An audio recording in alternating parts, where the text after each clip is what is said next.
Voici Actu Rémi, l'essentiel de l'actualité nationale et internationale. Aujourd'hui, mercredi 20 mai, les relations entre grandes puissances, des crises sanitaires et des décisions migratoires marquent l'actualité.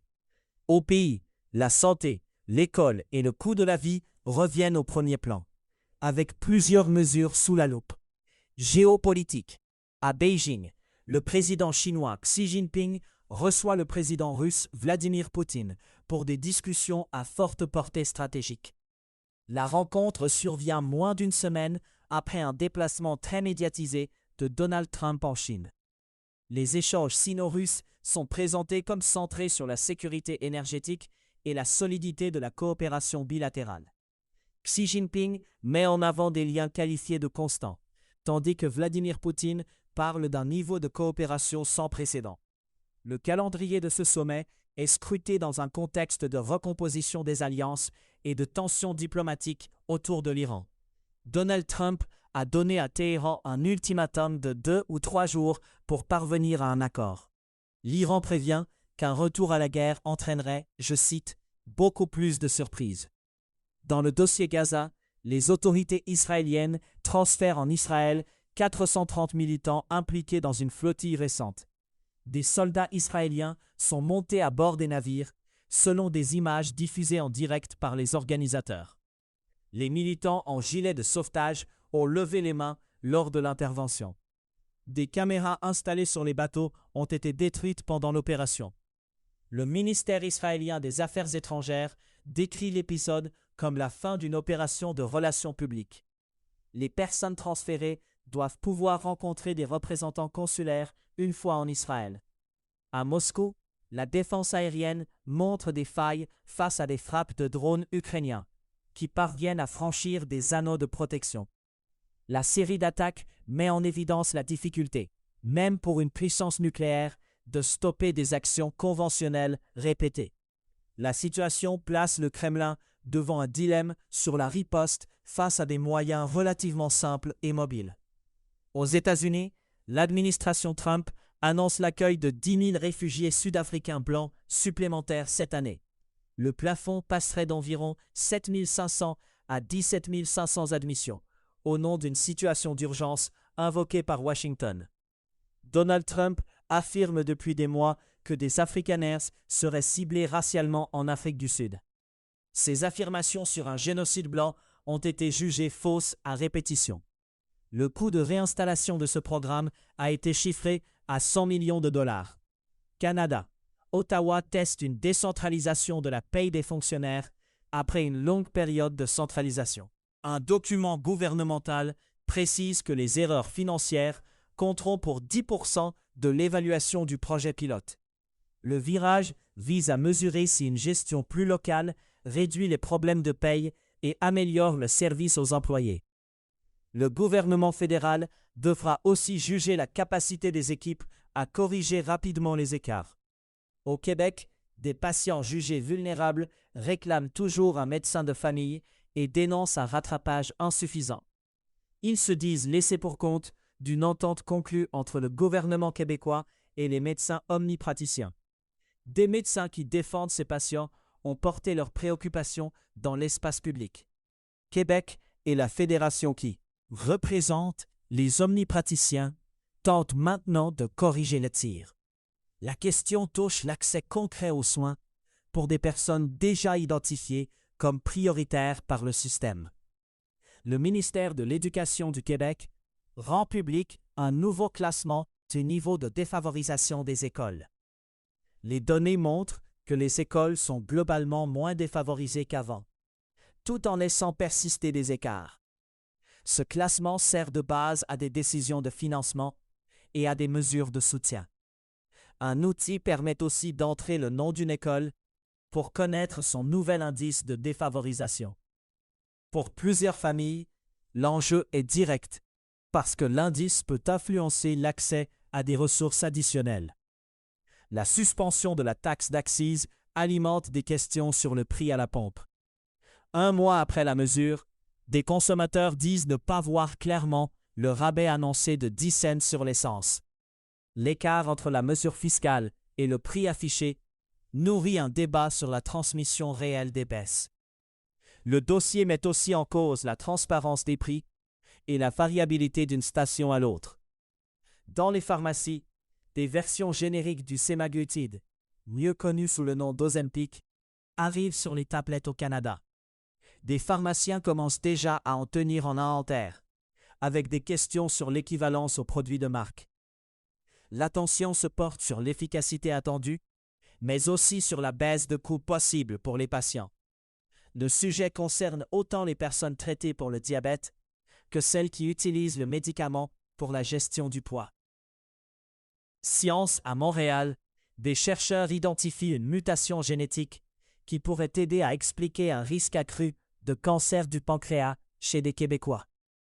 La mutation est habituellement rare, mais elle serait plus fréquente chez des Québécois qui développent ce cancer. Les équipes espèrent, à long terme, améliorer le dépistage d'une maladie reconnue comme particulièrement agressive. L'objectif est de mieux repérer les personnes à risque avant l'apparition de symptômes difficiles à détecter tôt. Une question plus inattendue circule aussi dans le monde scientifique, celle de l'origine du nom anglais des abeilles, bees. Le terme est court, comme l'insecte, mais son étymologie demeure incertaine malgré des siècles de cohabitation avec l'humain. Le sujet souligne la place centrale des abeilles dans les écosystèmes et dans les activités agricoles. Il met aussi en évidence les limites de certaines reconstructions linguistiques, même pour des espèces omniprésentes. Aux États-Unis, des étudiants hutent des figures associées aux grandes entreprises technologiques lors de cérémonies de remise de diplômes.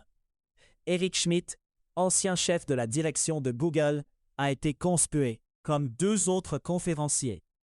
La scène s'est produite dans 3 universités américaines, au moment où l'IA occupe de plus en plus d'espace public. Le malaise vise la concentration de pouvoir dans le secteur et les impacts concrets des outils d'IA sur le travail. Ces réactions illustrent une fracture générationnelle dans la façon d'accueillir l'innovation technologique. Climat, aucun événement n'est retenu aujourd'hui dans cette section. Monde, un nouveau portrait du système d'aide humanitaire conclut qu'il répond de moins en moins efficacement aux crises actuelles. La dynamique est aggravée par des compressions de repas. Grands donateurs, notamment les États-Unis, les attaques visant des travailleurs de la santé fragilisent aussi la capacité d'intervention sur le terrain. Le résultat décrit est un système sous pression, au moment où les besoins augmentent dans plusieurs régions. Au Japon, le tourisme recule en avril après un record précédent. Le nombre de visiteurs internationaux baisse de 5,5% sur un an à 3,69 millions selon l'Organisme national du tourisme. La diminution tranche avec les niveaux élevés observés plus tôt, dans un contexte de flux très soutenu. L'évolution sera suivie de près par les secteurs de l'hôtellerie, du transport et du commerce. Toujours au Japon, les autorités affirment disposer d'assez d'électricité pour répondre à la demande d'un été très chaud. Les ménages et les entreprises ne seront pas invités à économiser l'électricité, selon des documents officiels. Chaque région devrait avoir une marge d'approvisionnement jugée suffisante pour les pointes de consommation. Cette assurance vise à stabiliser la planification, alors que les canicules font grimper l'usage de la climatisation. En Ukraine, l'usage de robots et de systèmes téléopérés progresse sur le front, au cœur des combats.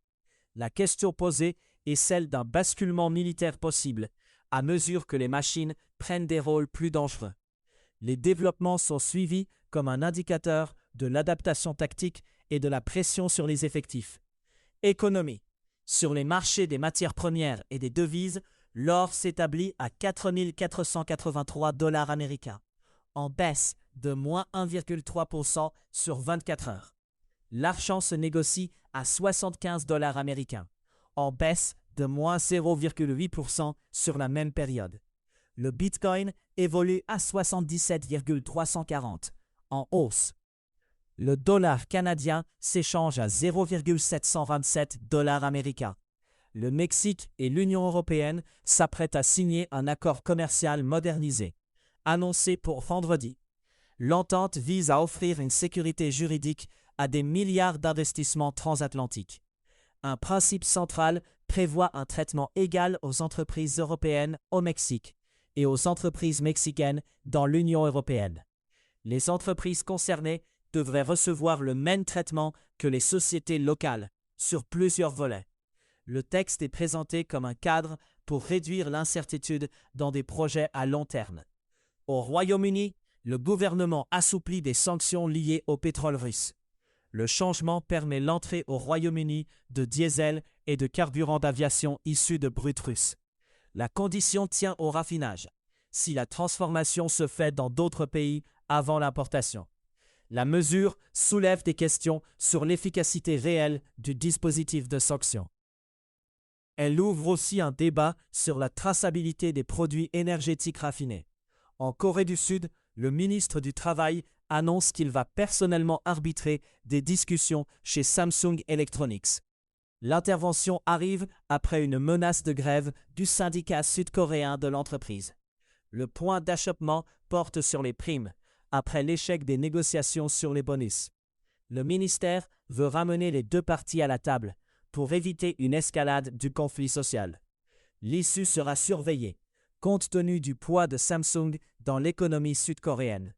À savoir aujourd'hui, le 20 mai 1927, Charles Lindbergh décolle de New York pour tenter la première traversée de l'Atlantique en solitaire. Le 20 mai 1990, le télescope spatial Hubble transmet sa première photographie, marquant le début d'une nouvelle ère d'observation astronomique. C'était Actu Rémi.